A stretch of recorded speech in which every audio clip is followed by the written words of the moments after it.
Relawan pecinta alam dan hutan lindung melaporkan kasus perusakan hutan lindung yang berfungsi menjadi lahan pertanian di Gunung Slamet. Akibat alih fungsi lahan tersebut dalam beberapa tahun terakhir menyebabkan hutan menjadi gundul dan di saat musim hujan kerap terjadi bencana tanah longsor dan banjir bandang di wilayah Kecamatan Serampok, Brebes.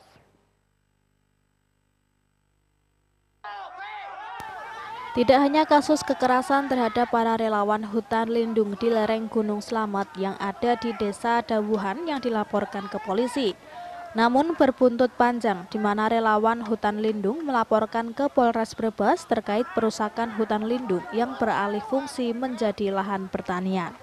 Kuasa hukum relawan hutan lindung Gunung Slamet, Slamet Riyadi mengatakan bahwa pihak relawan melaporkan perusakan hutan lindung yang awalnya sebagai hutan lindung menjadi lahan pertanian yang didanai para pemodal. Menurutnya, laporan soal perambahan hutan sebenarnya bukanlah sebagai delik aduan, sehingga polisi sebagai penyidik untuk bisa menindaklanjuti kasus perusakan hutan.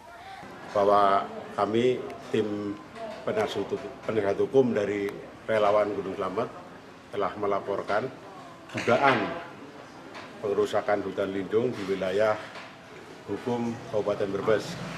Nah, alhamdulillah pada pelaporan ini direspon dengan baik oleh beliau Pak Kasat dengan anggota-anggotanya, dan kami mengenakan pasal pencegahan dan perlindungan dan perusakan hutan, di mana ancaman tersebut adalah denda 100 miliar dan hukum.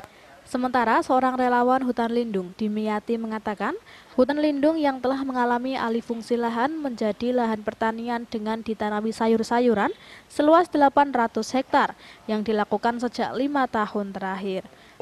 Melihat dampak kerugian itu baik itu di atas dan di bawah.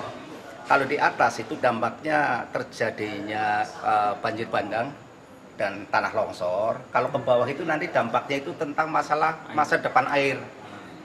Brebes, Kota Tegal dan Kabupaten Tegal itu kan mengandalkan airnya itu sumbernya dari situ. Nanti kalau memang di situ nanti terus dibiarkan tanpa ada reboisasi, nanti dimungkinkan dalam kurun waktu tertentu akan kekurangan air bersih itu untuk di daerah bawah. Nah, sehingga Sementara akibat perambahan hutan lindung menjadi lahan pertanian, kerap kali menyebabkan bencana tanah longsor dan banjir bandang dalam beberapa tahun terakhir di saat musim hujan. Agus Supramono, Semarang TV.